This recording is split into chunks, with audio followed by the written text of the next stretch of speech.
the hate when they stare, all the pain that we bear. Oh, you better beware. Their guns don't play fair. All we got is a prayer. It was all in their plans. Wash the blood from your hands. Freedom from our brothers. Freedom cause they judge us. Freedom from the others. Freedom from the leaders that keeping us. Freedom gon' keep us strong. Freedom if you just hold on. Freedom ain't free at all. I'm gon' see it through. There's no one like you. Long as I'm standing, we could never lose. I will always fight for you. I will always fight for you.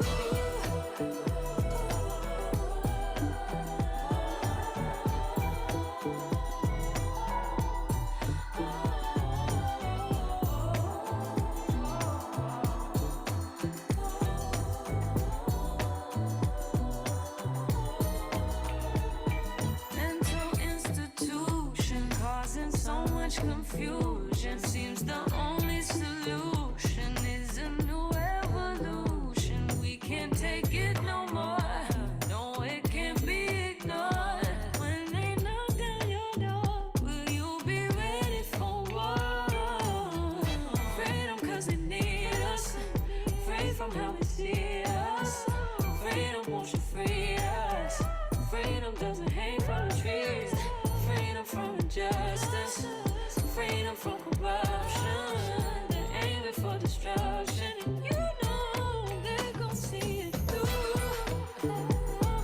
There's no one like you. Long as I'm standing, we could never lose. I will always fight for you. I will always fight for you. See it through. There's no one like you. I will always fight for you.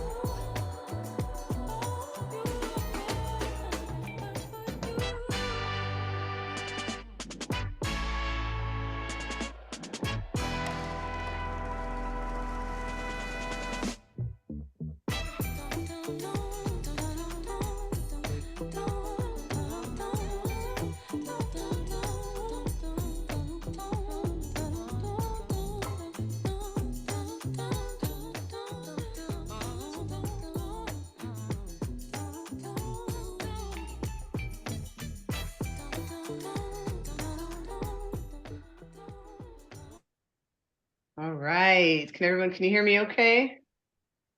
Welcome everybody. We were going to play the song for a couple of minutes, but you know what? The words of the song and the song kept going, and that's where we are right now. We're going to fight for you. We're going to keep going. Before I begin, first, let me go ahead and say welcome. Thank you so much to everybody for joining us. Thank you to our esteemed guest, Dr. Hasan Jeffries, for joining us this evening. Many of you are new to the work that we are doing.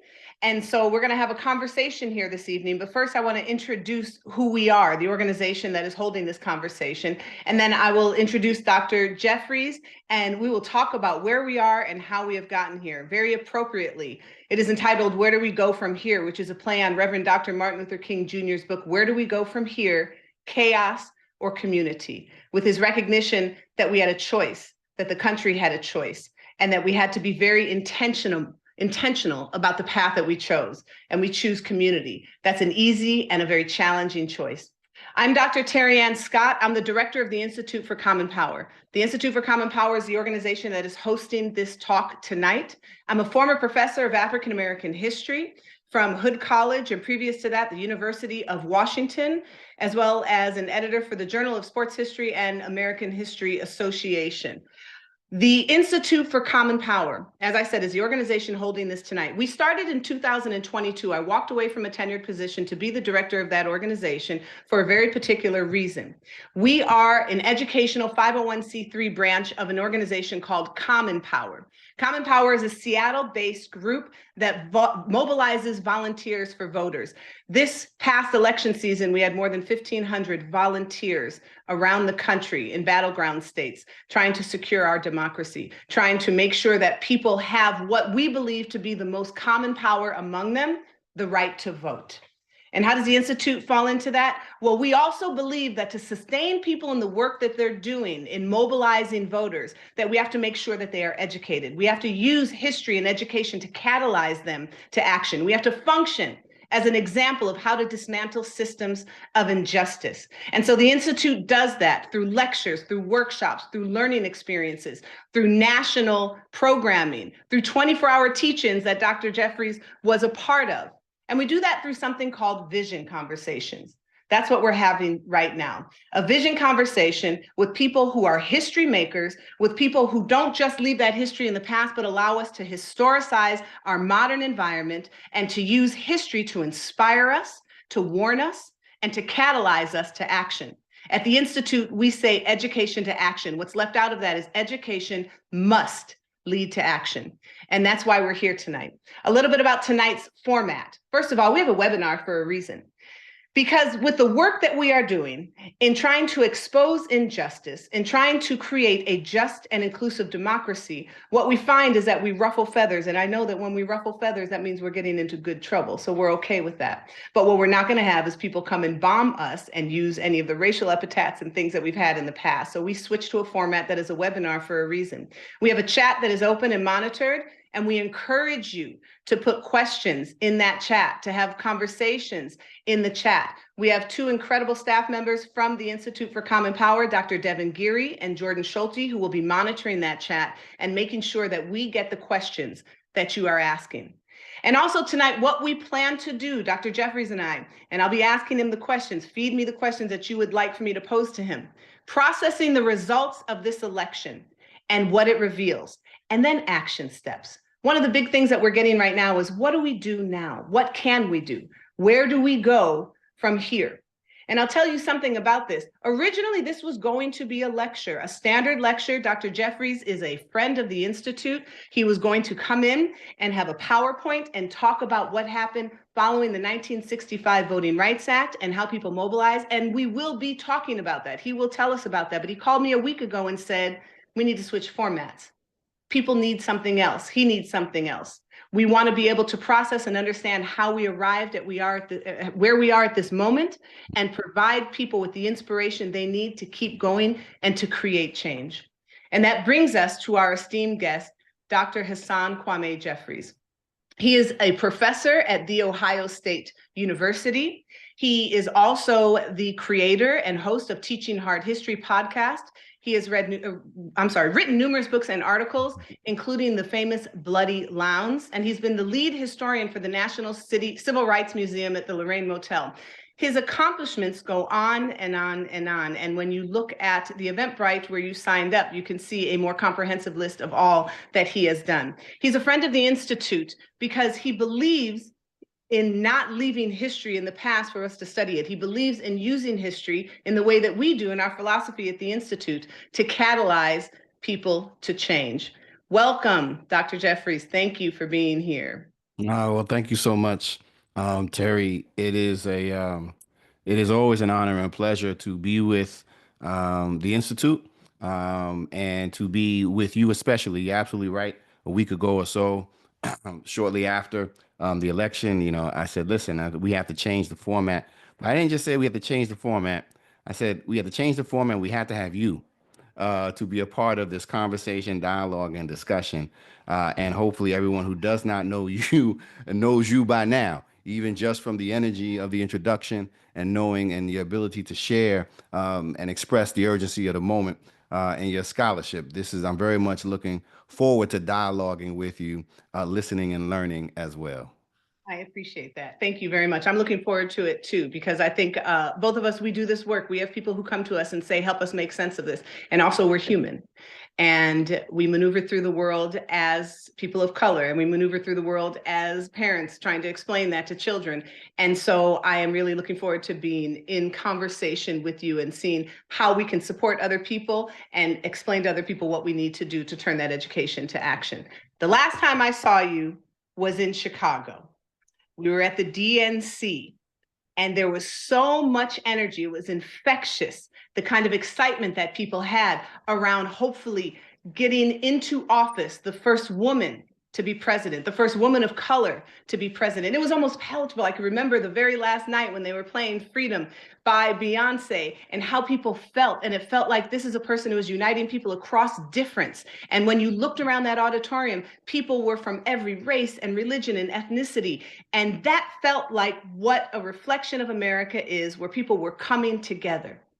And then we arrive at a moment where I look today and I'm watching Trump round out what I've called his clown car. And now we have Matt Gaetz, who is up for nomination as Attorney General. And we have a House and a Senate that looks like it is going to the GOP. How do we go from us being in Chicago in that infectious moment to where we are right now? Yeah, that was an infectious moment, a historic moment. And I watched the first couple, we watched the first couple of days from our respective homes on television, like most people, and the energy was palpable. I mean, it seems like a lifetime ago, but the energy was palpable. And then it was even that much more so in person. And it seems like there was going to be no stopping that momentum, that train. It was on the tracks and it was rolling full steam ahead. I don't get much right in politics, but I did get one thing right in this election, and I thought we were going to win. I thought the forces of righteousness and truth and honesty and democracy were going to prevail, and I was not right about that. But the one thing I was right about was that this was going to be a turnout election. In other words, whoever turned out the most people, especially in those critical states, would win. As it turns out, when we look at the numbers, Trump turned out just slightly less than he had turned out 4 years ago. He did not turn out any more. Unfortunately, the turnout for Harris was less than, right now, significantly less than, especially outside of battleground states. That number will shrink some, but the bottom line is it was less than. And in a turnout election, the harder question to answer is, why didn't we turn out more? Especially those who were advocating for the question of democracy. Now, the work that Common Power has done, the Institute has done, you talking about, we wouldn't have had the numbers we had had not you all and so many others been knocking on doors, engaging in advocacy, doing that heavy work and hard lifting. So it was not because of a lack of effort, not because of a lack of trying. So two things we won't do this evening. We ain't gonna pin this on Kamala Harris because we asked her to do the impossible, to come in at the last minute to rally support within the party, to rally support among disaffected Democrats. We can't forget, you looking back, for Joe Biden, as much as we, herald him for stepping aside, I mean, if that train was derailing quickly, and to ask her to come in this moment and to save not just the party, but to save the nation, and to, in fact, get as close as she did, this is not a her problem. This is more of an us problem, right? So we're not going to do that.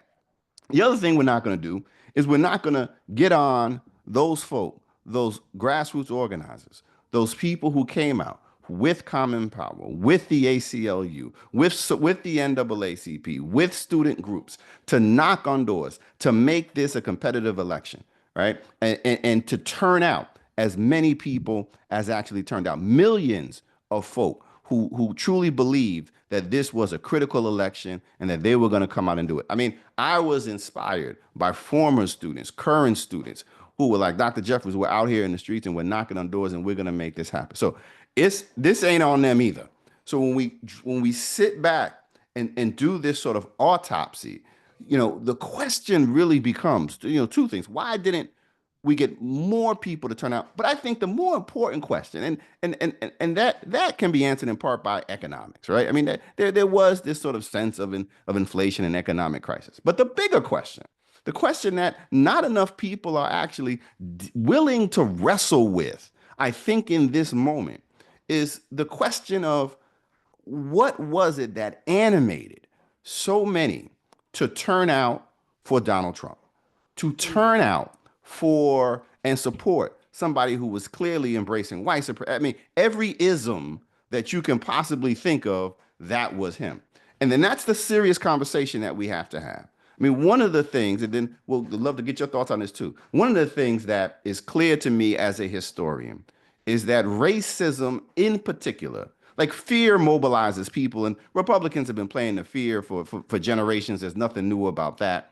And, fear of, economic anxiety, fear of the other, and all this other stuff. But racism is by far the most powerful political tool that America has ever created. And the one thing that Donald Trump knows how to do is he knows how to deploy racism as a powerful political organizing tool. And the thing that is, it's not surprising that, you would have people rally to the question of racism, white Americans animated by this question of racism. And even have, you look at some of those numbers and the sliding numbers, and people are like, oh my God, look at the number of Latinos, right?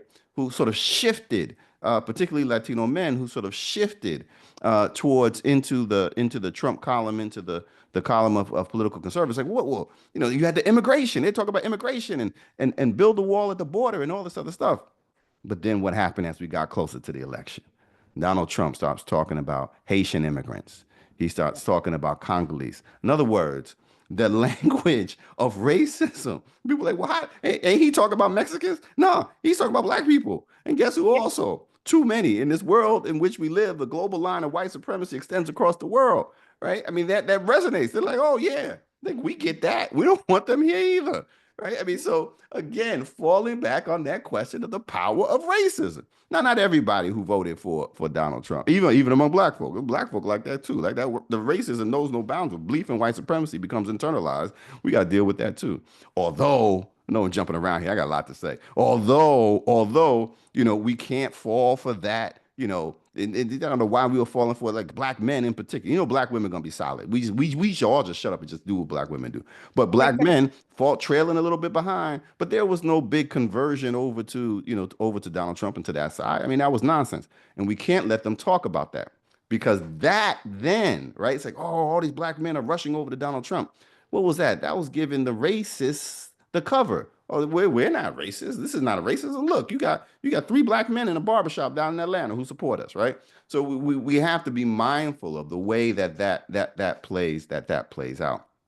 But that color line becomes very real. But there's also a couple of the things that we have to, and we'll just throw out now, and we can pick these apart as we move through the hour. One of the things that I fear that I've been hearing as I slowly been sort of tuning back in, because I'm going to tell y'all, like that Wednesday after, that Thursday after, I didn't want to turn on MSNBC, I didn't want to turn on CNN, I didn't want to deal with any of it. I wanted it to go away. Like I was feeling it. It hurt because I knew what was coming, right? And we were trying desperately to avoid that. But one of the things that's also clear coming out of this election, and I don't want us to move away from, particularly those who are on the left progressive side in particular, or Democrats, if this two-party system, is our policies. Like we have the right policy positions. So there's some talk, about, like, hey, well, maybe we got to reevaluate our policies. Our policies about recognizing people's humanity. Like that's the center of the progressive left. That's the center of even the moderate left. We recognize the humanity of people. So we're not gonna. There's certain stuff now that as we begin to think about in the second half hour, we'll sort of move towards this, right? Like, what are we gonna do going forward? We are not going to toss people overboard, right? We're not going to suddenly say, well, it appears that trans people were an issue. That's their issue, right? Then we have a messaging problem about why we need to recognize and protect the rights of folks. We're not letting our, the senator, the good senator from Connecticut, right? As he was working these things through, he said, our tent, the Democratic tent, isn't big enough. Like one, it's pretty big, and two, I'm not really that interested in inviting people who deny the humanity of other people into the tent. Like, I'm okay with that. I'm okay with not having their vote, right? Like, there's enough people who didn't vote. There's enough people who are not registered to vote, right? Where we don't need to go down that road, right? We got to be very careful in this moment, right? To hold to our convictions, right? To hold to our values, because our values are right and our values translated into policy were right. Because all of those blind policy polls that come out as people are walking out and say, hey, do you support Obamacare? No. Do you support the Affordable Care Act? Yes. That's a policy. So you're actually with us, except the messaging did not get out there, right? The messaging was either off or it was drowned out, right? By the lies of Trump and so many others. So, well, I'll just stop there because I know I'm throwing stuff now, right? That's why But I've you're been here. keeping this in for a week, Terry. That's why you're here, and I want you to keep going. I want to tell people, because I'm watching the chat go very active, and I'm glad about that. We will give action steps. You will get a follow-up email with things that you can do. We're going to reveal some things this evening while we're talking about more of the things that you can do. But our first half of this is this kind of processing. One of the things you said is what we're not going to do, and I'm glad that you set us up for this. What we're not going to do is throw Kamala Harris under the bus, because this was not an issue with her campaign. And it is so upsetting when I have heard that, because what this becomes is a revelation of the America that we live in.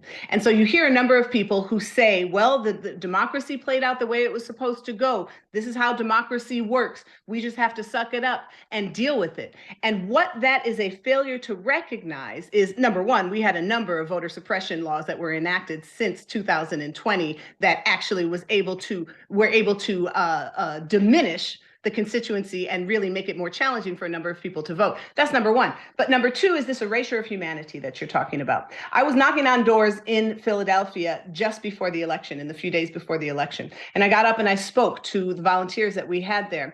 And I said, there are a couple of reasons why we do the work that we do at Common Power. One of them is because we believe in the common power of voting. We believe that voting is tied, because it is, to everything that we can change, to education, to water, to where we live. And number two are personal reasons why we do this. And one of my personal reasons is because I don't want to watch this election become an erasure of the humanity of Black and brown people. I don't want it to be the erasure of the humanity of my family. I don't want it to be an election that has an outcome like we had an outcome when Trump won in 2016, of an increase in hate crimes, of an increase in targeting people who are of marginalized groups, because that's what we're going to begin to see. And so when people say, well, this just played up, suck it up, this is the democracy we live in. No, what it reveals to us is that we live in an America where millions and millions of people are okay with or align themselves with the values, the lack of values that Donald Trump spewed. We live in an America where people are okay with these kinds of racist charges, with these kinds of conflations of criminality and Blackness and brownness, where they are toted in a way to lure people to the polls to vote in their favor, and then to institute subsequently policies that then begin to do just that and erase the humanity of Black and brown people, erase the humanity of members of the LGBTQIA plus community. That's where we are. And that's why I had similar feelings than you had the day after the election. I'm still there in many ways. A complete notion of, I can't believe that this is happening. A depression, an idea that I am functioning in a world where so many people are okay what he's done. Who are these people? Are they the teachers of my children? Are they the people underwriting my loan? Are they the people who have power over some of the aspects of my life or my children's lives? Who are those people? And that's why, and I'm going to ask you what history teaches us, because as a historian, those are the moments that I fall back into history, and I encourage everybody on here to do the same. And we're going to give you those tools. One of the things we do at Common Power, we don't throw you out in the water and say, hope you float. We give you pathways to change.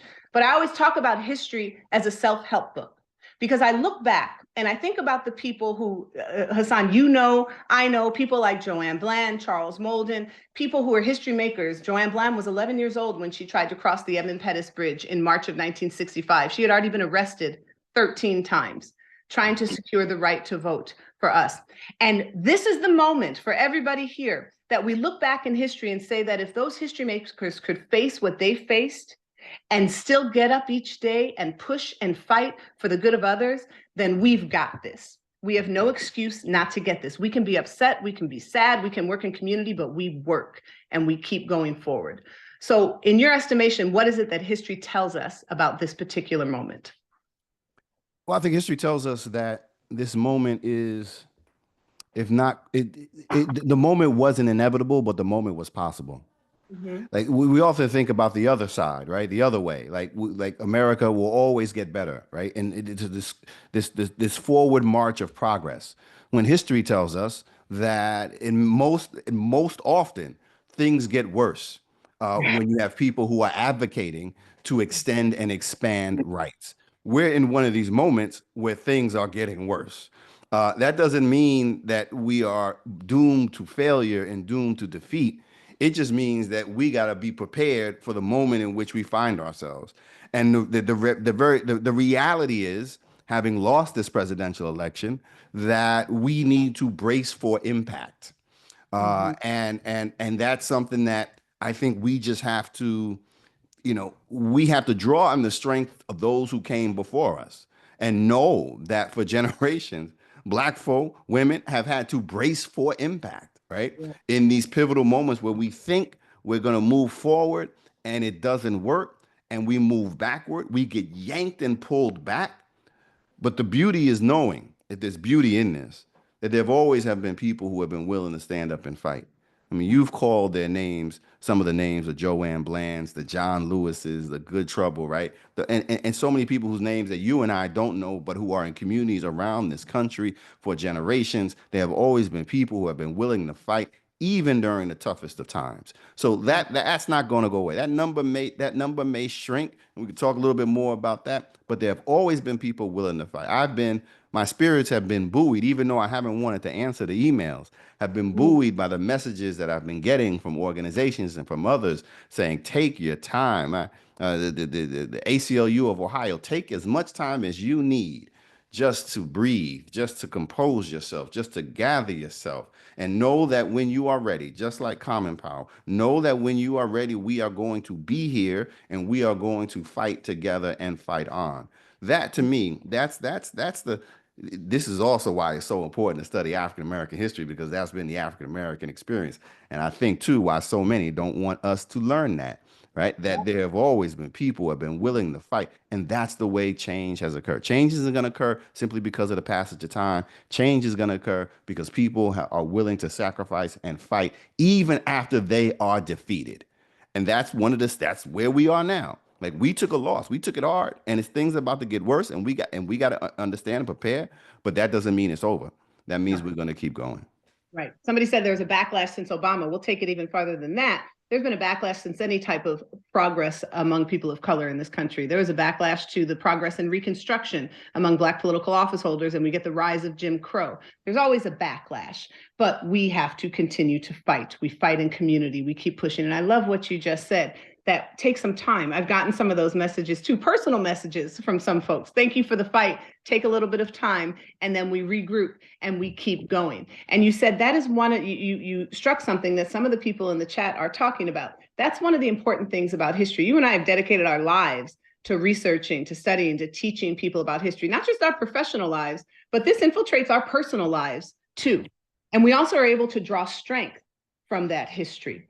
And now we know that the efforts of trying to eliminate the teaching of that history are going to be revved up. And we at the Institute work with a number of K through 12 educators from around the country. And so you teach hard history, you teach teachers all the time. We understand that when we teach teachers, the impact is exponential because they go into their classrooms and they can disseminate that information and the strength and the inspiration. So a couple of questions. Why then can people make sense of, how do they make sense of why there are these efforts that are going to increase? It's going to be the nature of where we're going to end the teaching of history. And what are some of the things that we as individuals can do about that? I've spent the last couple of years, as you pointed out, and there are a number of fantastic teachers who I know. I see their names in our chat who have joined joined us this evening, teaching and talking about hard history. How do we teach about those subjects and those experiences, those stories in the past that make us uncomfortable in the present. And that's critically important so we can understand the past so we can make sense of the present. But something and build for the future. But this but there's something that we have to acknowledge and recognize in this particular moment that has been revealed in this election is that, you know, we talk about how do we teach hard history. We got to figure out how just to teach history, right? Like there is a legitimate level, and I don't mean to say this to be disparaging, but a level of ignorance that is palpable that played out in this election. Anyone right now, if you go and you Google, top searches day after the election, not before, right? So I'm not accused, we have to be lifelong learners, right? But the day after the election is not the time to be Googling what is a tariff, right? Like that's that you're 2 days too late, right? But these questions, what is Project 20? What does the Department of Education do? That is an ignorance, right? That's a failure to educate, partly a failure to educate yourself. There's no reason to be ignorant in a world in which we have information, more information than any other time, any other human being in human history at the tip of your fingers. So that we got to take we got to accept some of that burden ourselves. But as an educational system, as a society, we got to do a better job of educating our own, especially in a moment where so much disinformation, right? Purposeful disinformation is being spewed and was being spewed, right? By the political right. I mean, they're trafficking in misinformation and purposeful disinformation. And the mainstream media as a whole is not helping because they're doing this whole both sides thing. Like, oh, Yeah. okay, if this is your policy position, then what's your policy position? If this is your stance on the economy, well, they just happen to be, this is just what they're saying. That's not just what they're saying, they're lying about it, right? So this is, so part of, I think, our challenge here is the normalization of ignorance, right? That we have in our society saying, oh, they're just saying that you just got to figure that on your own. That's not our job and our responsibility. No, it's absolutely their responsibility. But if they're not going to do it in terms of mainstream media, if they're not going to do it, then we have that burden. So part of our job, one of the critical lessons that comes out of the civil rights movement that we've gotten away from is not just voter mobilization, it's voter education, right? Like that is the critical lesson that comes out of the movement that unfortunately hasn't been that we haven't clung tightly enough to. Voter educate. How do we educate people so people aren't afterward taught literally Googling, can I change my vote? No, damn it. You can't change your vote after the fact. What are you thinking? Right? That's an ignorant. Don't mean you're stupid. That means literally the literal definition of ignorance. Ignorance we can change. Right? We have to look at and say, look, we can't rely on people to figure this stuff out themselves.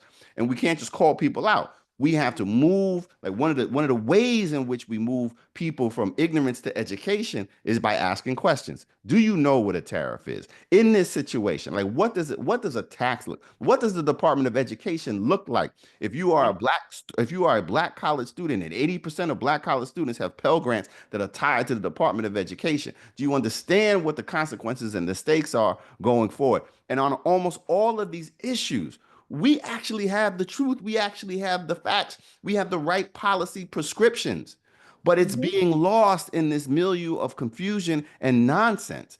And we can't expect, the reality is, we also can't expect people to do this on their own. So we have to figure out how to message and how to get that message out.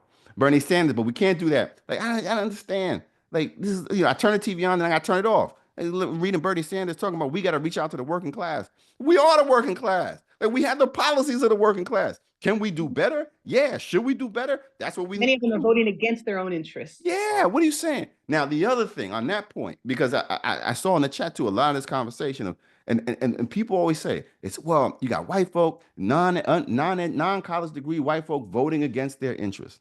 Mhm.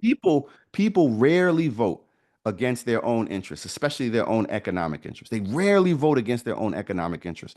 The question isn't whether or not they're voting for or against their interests. The question is, why are they voting? Why do they think this vote is in their economic interest? And this is why I think Senator Sanders is off base when he's talking about what's not in his message is the role of racism, right? Yes. Particularly when it comes to the working class.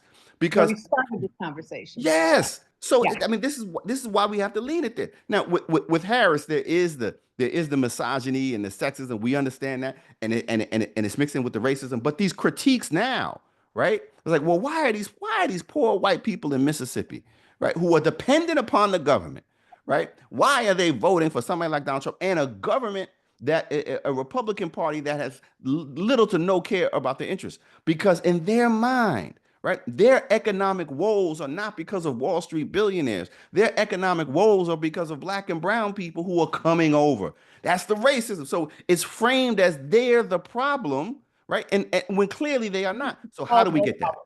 Yep, yep. Well, Exactly. what did LBJ say? If you can make the lowest white man feel that he is above any black man, you can pick his pocket and he'll never know you're doing it. Never know. Never know. Right. Now we are too.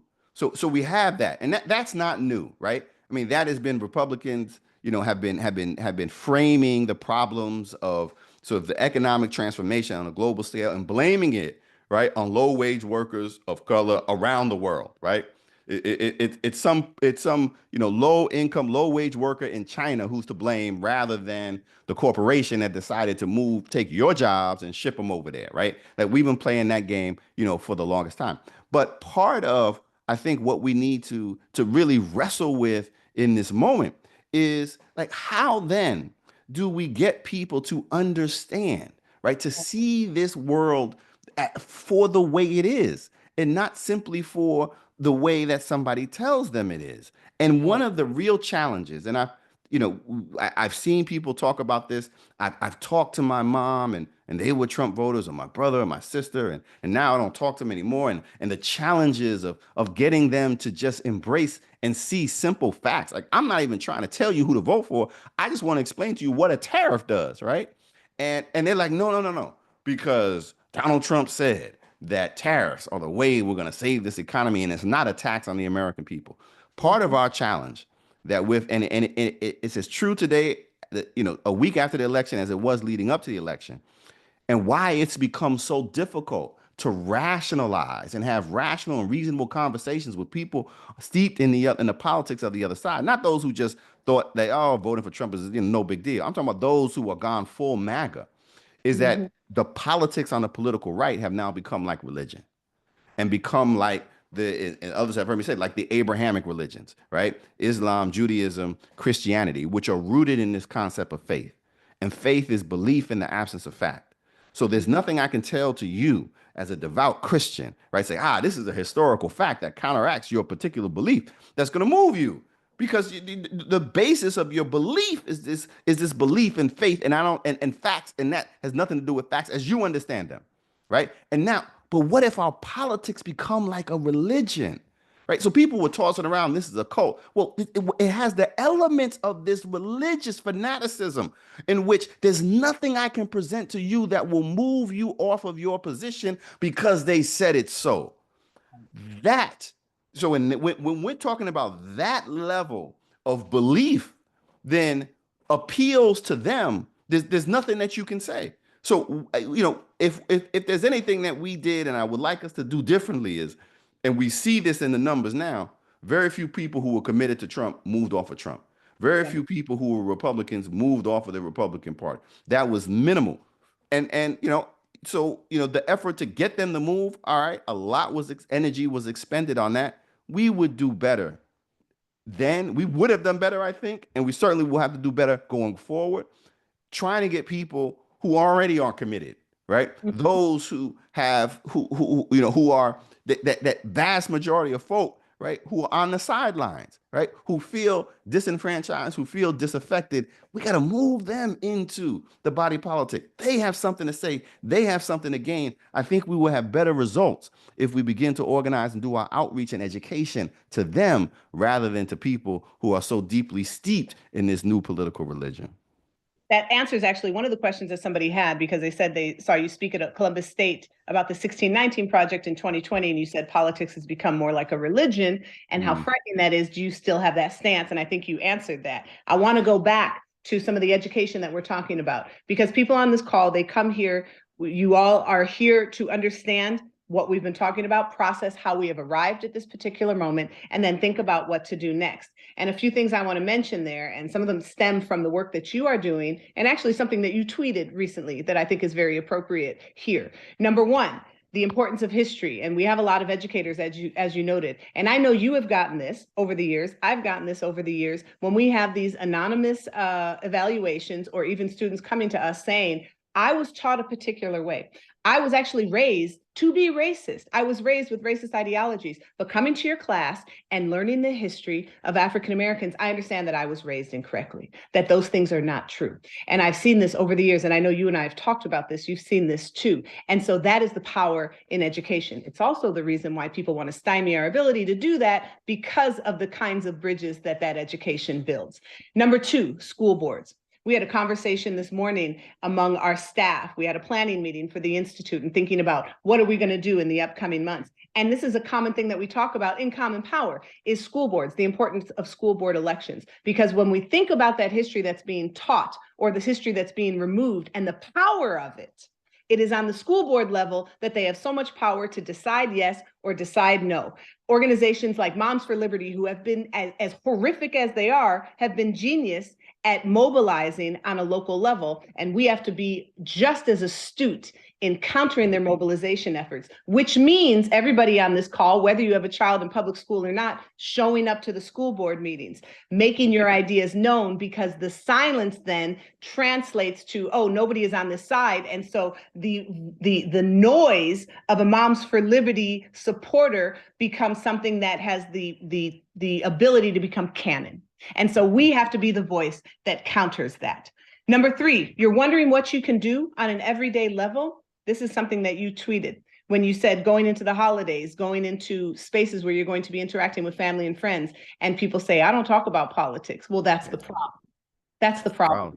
Can you expand a little bit on that and what, because that's an easy thing. Coming up in a couple of weeks, that's an easy thing that each of us can do to educate. Yeah, no, it's so important. Like, we have to educate within the home, right? Now, like, this was a revelation to me, many years ago, when white folk were like, "Oh yeah, we don't talk about politics." I was like, "Really?" Like, because as a black person, we never had that luxury, right? Like, we were always talking about what's going on and who we're voting for, and and if you're on the wrong side of it, you better be prepared, right? You may not get some of that turkey, right? I mean, so there were consequences to your actions. So the question is, we don't have a luxury. We don't have the luxury. None of us should really, certainly in this moment in time, like, women don't have the luxury not to talk about this. Black folk don't have the luxury not to talk about this. Working class folk don't have the luxury not to talk about this.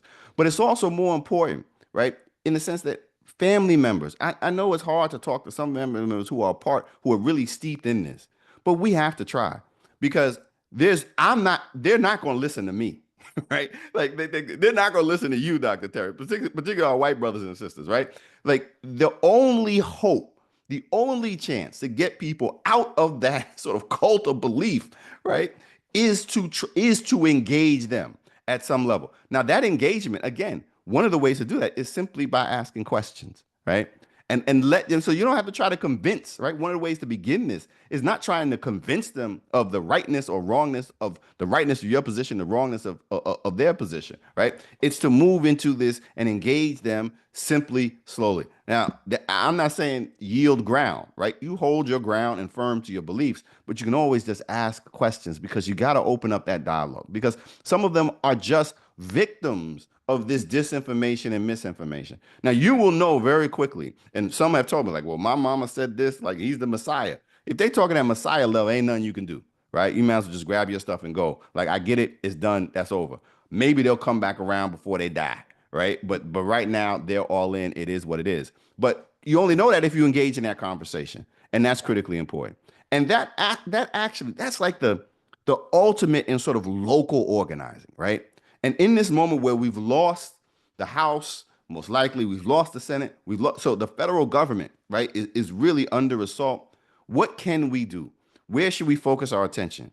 We got to focus at the local level. You mentioned school boards, right? Sort of city councils, town councils, right? Like the school board, certainly, but congressional races, right? I mean, state houses. Like, we have to now, in the interim, as we build towards the next 4 years, we need to be focusing down ballot, literally street level, engage with neighbors, engage with community, be out there. One of the things that happened after Obama was elected in 2008 is that in 2010, we saw the Tea Party movement, the Tea Party revolution, right? Which was a grassroots, local level organizing, right?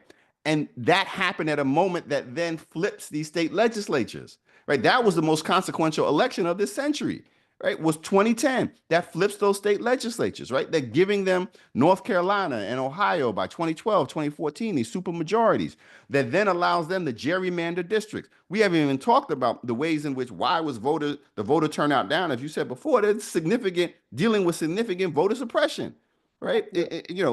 Even the notion of voter IDs and long lines, and you can only have one drop box in Ohio. You can only have one drop box per county. That's insane, right? I mean, that's designed not to exclude, not to disenfranchise whole groups of people. It's designed to make it more difficult for small numbers of people to vote. And these elections are so close, they're won at the margins. And if you keep people, 2,000 people in a district, 4,000, 5,000, 10,000, 20,000, 30,000 people in the state, you're going to win that state. Florida is the case in point, the case study for how voter suppression keeps down the vote and reduces voter turnout. In low turnout elections, Republicans will win because they do not want actually high turnout elections because our policies and our people are on the right side. Right. Alabama is another case study. It's the only state that does not have early voting. It is a state where, on its face, the ID laws, people tote them and think they're okay. And this is where education comes into play. After the 2013 Shelby ruling, and they said within hours of that ruling that says that states do not need to get pre-clearance from the Department of Justice anymore to make any changes to the way that they allow voting to occur in their state if they've had a history of voter discrimination. Within hours of that ruling, states began to put in laws like voter ID laws to make it more challenging to vote. Case in point for Alabama, they instituted a voter ID law in 2014, and then in 2015, they shut down 31 DMVs, mostly in Black. What does that do? That is purposely done to disenfranchise African Americans. So you talked about these midterm elections and how important they are. Common Power is going to be all in that. I'm going to ask you right now, everybody who's here, to turn to the chat because we're going to start to post some things in there. Number one, Common Power and how you can get involved in the volunteering that we do and mobilizing volunteers. You register and we will get you out there to the next elections that can try to make a difference in this country because we have a number of elections coming up, because we have the midterms. So we never stop fighting. Number two, you talked about how it is that we can have conversations with people, ask questions. It's one of the things that I learned from Dr. Bernard Lafayette, who is an incredible civil rights hero. And he said that when people are presenting these kinds of racist stances or things that are really toting ideas that are harmful to people who are marginalized, you ask questions about it. We actually have a course right now that is delivered by our own Dr. Devin Geary about having those hard conversations. And the next lecture for that is tomorrow night. It is a workshop. So we're going to ask you to register for that as well. And we have a whole curriculum that is coming out, our democracy curriculum. Dr. Jeffries, you are part of that democracy curriculum, and you'll be teaching a course. And so we're going to put all of that in the chat, and we're going to put it together into an email to send out to everybody. We have hit a number of things so far. We want to talk about what action looks like. We have a number of questions from people about action and about how we make action today look something like the grassroots efforts of a post-1965 Voting Rights Act moment. That is one of your areas of expertise. You have many. That is one of them. Have you thought about ways of how we kind of mimic or take those lessons and apply them to today? Yeah, well, one of the lessons from that moment that is very applicable, we already mentioned, is voter education, right? And not just voter mobilization. How do you prepare people post-election, leading up to an election, but even after election, to understand the duties of elected officials, to understand, what it takes to run for office, to understand sort of what these policies actually are, what a tariff is in this particular instance. I mean, that education component is so critical because once people know, and this is proven because we have the policies on our side that actually help people, whether financially or in terms of their health. Like once they know, they tend to vote in that direction, right? They're tending to, the values are shared. They become universal, right? So that education becomes critically important. Focusing on the local, right? Don't give up on the federal, don't give up on the national, right? But we also know because of the electoral college and the like, this is, it's about a handful of states. And in those states, they're going to play an outsized role. But no matter where we are, California, whether it's deeply red or deeply blue, you have to focus on the local, stay engaged, and actually even become more engaged, right? With sort of local politics, grassroots organizing. How do you do that? You begin by talking. Even to those people in your family who I mentioned before, who may have voted for Trump, who may have voted against these particular issues, just begin by asking them, why did they do that? Don't have to have a whole conversation in one moment, but you start to chip away, right? What you want to do is get them to start thinking. You want them to start thinking about the decisions that they're making and the impact those decisions are having on not on family, on friends, on community, on others, right? So you want to begin that process of conversation. That's critically important. So, focusing on the local, beginning that conversation of education, with discussion with people. And then the other thing, oh, go ahead, Terry. To the next thing, I want to stick on local for a moment. Yeah. What are some of the local ones? Because we've talked about school boards, and I want people to really walk away with an understanding that they have power in other local elections. So what are some of the other things that they should be educating themselves on and educating others on when it's in regards to local elections? Well, it's local governance, right? And so, I mean, local governance is not only sort of in your township or your city. Is there city councils? Is there a mayor? Is there county commission? Like, who's the tax assessor, right? I mean, like these are the things. These are positions, right? That we need to be running for. That we need to be involved in. At the state level, does your state have ballot referendums, right? Like getting involved. You can change a lot of things with ballot referendums. How, who's organizing around that? What are the issues that you want to have change that you're committed with? And I think this also ties to not just what do you do, but like what areas do you focus your energy, right? Like for some people, and my answer to that is it's all connected. So you lean into the area that you are most passionate about. For me, it may be education. For somebody else, it may be healthcare. For somebody else, it may be, criminal justice, right? Like, but they're absolutely all connected. For others, it may be, low wages, right? It's absolutely all connected. This is not a sprint. This is a marathon. And to sustain yourself, you have to be passionate about what it is that you are fighting for, because we're not always going to have wins. We're going to have and sustain some defeats. But to invest that passion in the subject that you are most concerned about, it will have a ripple effect. We just need you to be in it for the long durée.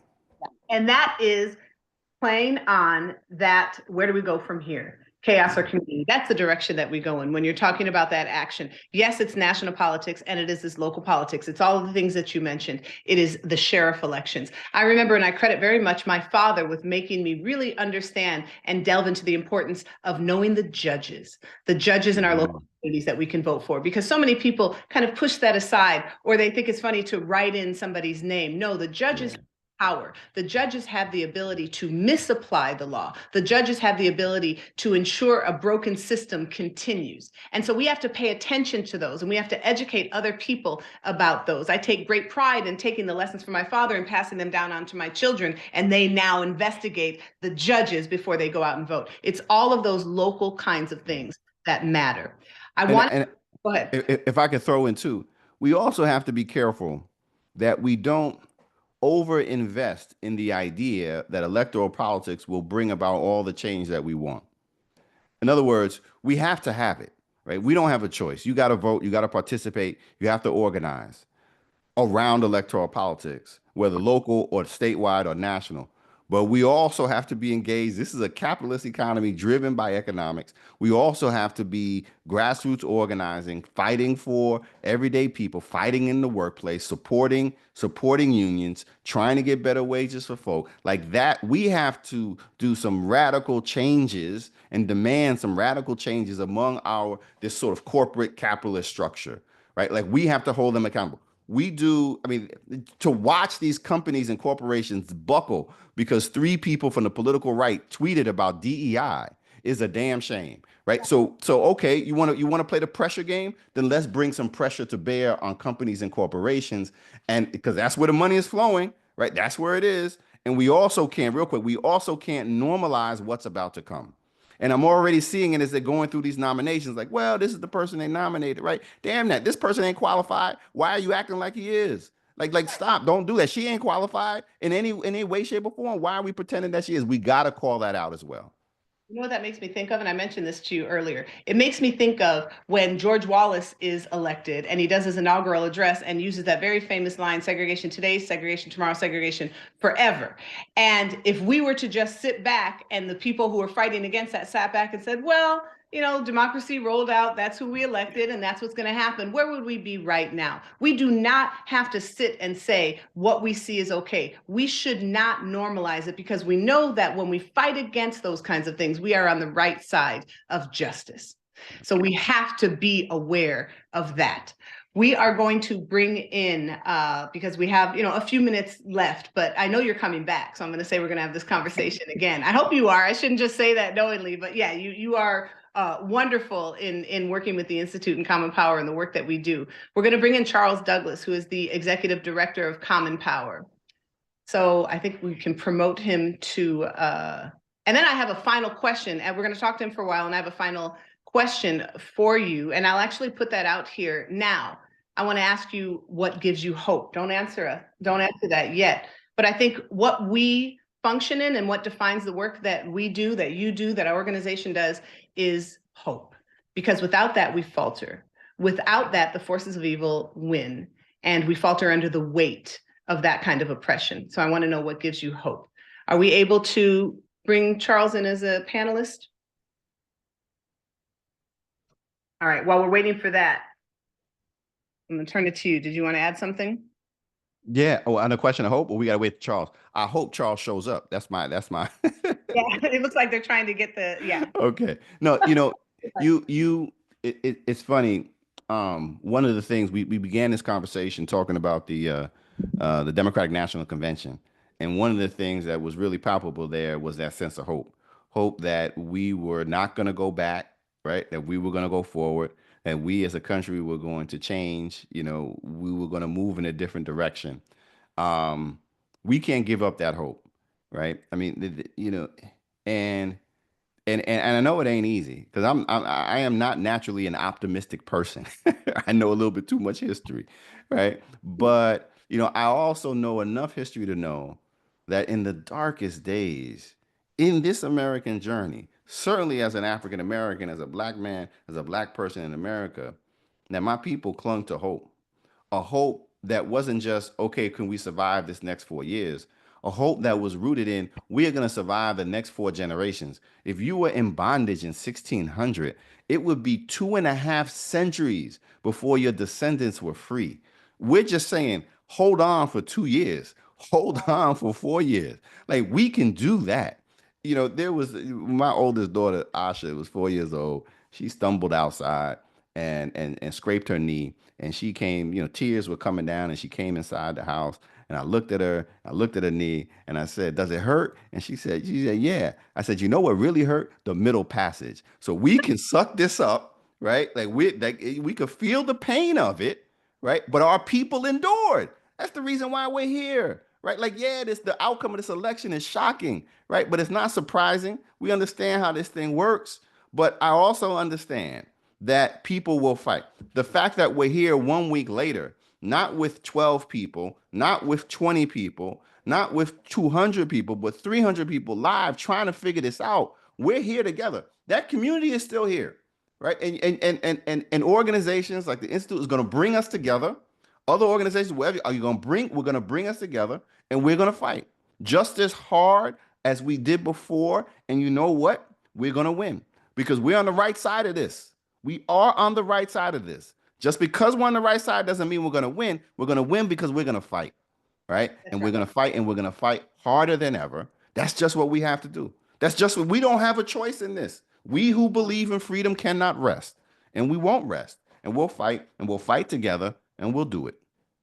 We fight and we do what we can do a little bit every day, and some days really big things, and whatever you can do That's what you continue to do. And oh, I'm laughing because oh, to be the child of a historian, I've said similar things to my children. there is no sitting down and saying woe is me when you're doing when your parent is a historian and knows that history. Charles Douglas, thank you for joining us. I'm gonna use that middle passage joint. That's a Woo. Context, right? Context is everything. I've been listening to this, and it's just a reminder that voices like yours, both of y'all, are exactly what we need in this moment. I think y'all have been holding your breath as we all knock doors and try to get through this election. And now is the exhale time, and you're the perfect messengers for this to help guide us through this moment and parse through what just happened and what we do now. So thank y'all for doing this. Absolutely. Yeah. And thank you for everybody who is here, because everyone, as you noted, Hasan, who registered for this, they're here to learn. They're here to understand what comes next. They're here to know that community is that next step. How do we form that, and where do we go from here? And we're going to give you that. We gave you a lot of tools tonight, and that's going to continue. We're going to follow up with some more information in the coming days. Yeah. If we don't, Dr. King left us with that message, right? Chaos or community. If we don't build community, if we don't strengthen our community, if we don't bring people into our community, we will be left with chaos. The political right is leaning towards chaos. They're banking on chaos. They're going to try. It's the chaos party at every single level. But the way you fight back that chaos is by strengthening community, and that's what we have to do. That is our challenge and charge going forward. Absolutely. I want to direct people to one place. First of all, thank y'all for joining tonight. I want to direct folks to the Common Power website. And the Institute is a part of the family of organizations that are a part of the Common Power community. And I want to highlight that last piece you said. So much of what you shared today are tactics, tips, strategies for making it through these next 4 years, dealing with this moment right now, but making it through. I want to say that the central part of how do you sustain your effort? How do you look on ways to improve your activism? How do you get involved in the most important parts of this fight? How you prioritize your effort? How do you ask for help? Where do you go for those things? It's community. It really, really is community. And at Common Power, we have created what we think is one of the most important communities for staying in the fight. Common Power was born during the first Trump administration. It's an organization that is birthed from us realizing that we need to build a progressive framework for yearly involvement, not just in elections, but in self-education, self-mobilization, and communal action. That's what you've stumbled upon, maybe if you're new to this. We are very good at being active and fighting during Trump years. This is something that it kind of dawned on me actually in the past few days, where I realized that we were born during his first administration. It is the education rooted in civic engagement. It's the leadership development that we focus on. It's the investment in these K through 12 teachers and also these college students in our Action Academy program. And then it's the pathways to door knocking, advocacy, getting out the vote locally and nationally, whether the cameras are there and everybody knows about this election, or it's some small local election that nobody has ever heard of. This is a wall that I'm super proud of, actually. This is literature from a bunch of different elections that we participated in since the beginning of our org. And this pink one up here, actually, Aaron Rouse, is one that's really, really important. This is one that happened right after the Warnock race in Virginia Beach. Those of you who are on the call from Virginia know who Aaron Rouse is. And this brother was on city council, a former NFL player. And we learned about his race because we were coming back from Raphael Warnock's race, his runoff. And one of the young Gen Zers turned to me and said, there's this election that's going to decide control of the Senate in Virginia. And Virginia is a state where both the governor and the House, the equivalent of the House, are controlled by people who do not agree that women should have control over their bodies. So the Senate is the only thing that's protecting that in that state. So we turn right around after Raphael Warnock and a bunch of folks, because we stayed ready all the time, trained and ready to go to knock on doors. We went and helped his brother in his election. We knocked on 1,000 doors and we talked to 2,000 people, and that race was won by 696 votes. Right. And that for me is always this reminder of the margin that we need to maintain rights for people in this country. It is so dang slim. And the only reason we were able to respond that quickly, to know about this that was going on, is because of Common Power and our investment in this evergreen community of people who care about democracy and act on that knowledge. Not just self-enrichment, but acting on that knowledge. So I'm with y'all. We have much more to do. There's an election for a state Supreme Court race coming up in Wisconsin. There's elections in Virginia actually coming up. The governor is up for election in Virginia this fall. There's elections in Jersey. There's special elections that are going to pop up everywhere. We have lost control of the House, maybe, but if we've lost, we've only lost by a few votes, and a special election comes up all the time. There's hundreds of seats there that are up for grabs. And I promise you, the first special election in the US House that pops up, Common Power will be there, and we will need y'all to join us. Let's go. Thanks, Charles. And we're gonna get to that last question that I want to ask you, Hasan. But before we do that, with these action steps, we have Dr. Devin Geary and Jordan Schulte who are dropping in the chat the things that you can do. You can join Common Power as a volunteer. And so that way, when we are ready to go strike on those local elections, you will be notified, you will be onboarded. We do things differently than everybody else. We train our volunteers. We make sure that people are educated. You have a class that you can join tomorrow with Dr. Devin Geary to understand how to have those hard conversations in 2 weeks when you have Thanksgiving dinner and people coming over. Join that class tomorrow. We have a class next week by Dr. David Domke, who's one of the directors in Common Power, and he's going to be teaching about backlash and this historic backlash that we've talked about and what we can do about that. We have a democracy curriculum that is rolling out tonight so that you all can register for courses and lectures and more vision conversations. And Dr. Jeffries is going to have a class there in the spring coming up as well. We have things for you to do, and when you come into our orbit, you become part of our community. We are a community. We have our educators who travel with us who call one another family. That's what we do. We bring people in and we make sure that finances are not a barrier to your ability to be educated in this space. And so most of what we offer is free.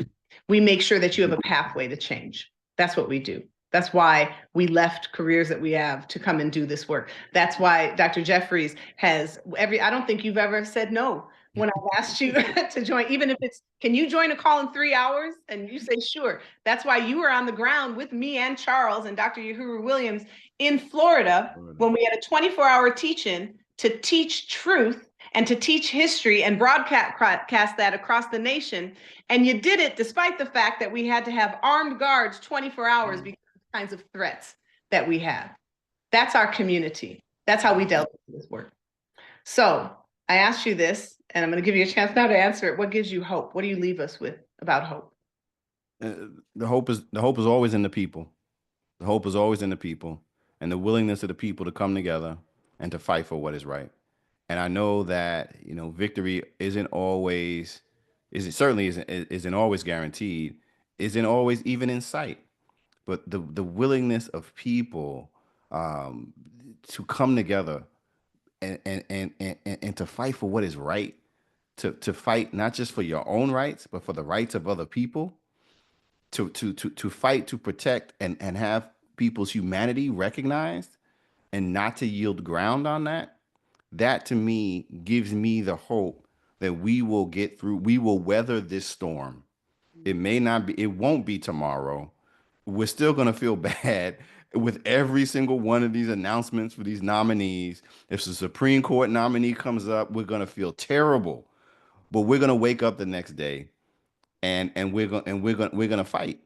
And I know it. And even those days where I can't get out of bed, you know, y'all are going to be there. And when y'all can get out of bed, I'll be there. So we're going to do this together. And to me, knowing that I don't have to do this alone, that there's going to be people who are going to pick me up and fight even harder than I will, that gives me hope. That's community. When somebody is too tired, somebody else will pick it up, and then we'll switch that role. Amen. Thank you. Thank you all for coming. Thank you, Dr. Jeffries, for joining us tonight, for helping us to process. Thank you to folks from the Institute who are here, who are dropping those links there in the chat to let us know what our next action steps are. Thank you, Charles, for joining us and talking about some of those action steps and the work that we are doing. We keep fighting. We don't sit down. If we sit down, we do a disservice to the people who gave so much, who came before us, to make sure that we can do the work that we can do and that we can navigate the spaces that we are able to navigate. We owe it to them, and we owe it to subsequent generations. That's it. Yep. All right. Thank you all. Have a good night. Thank you.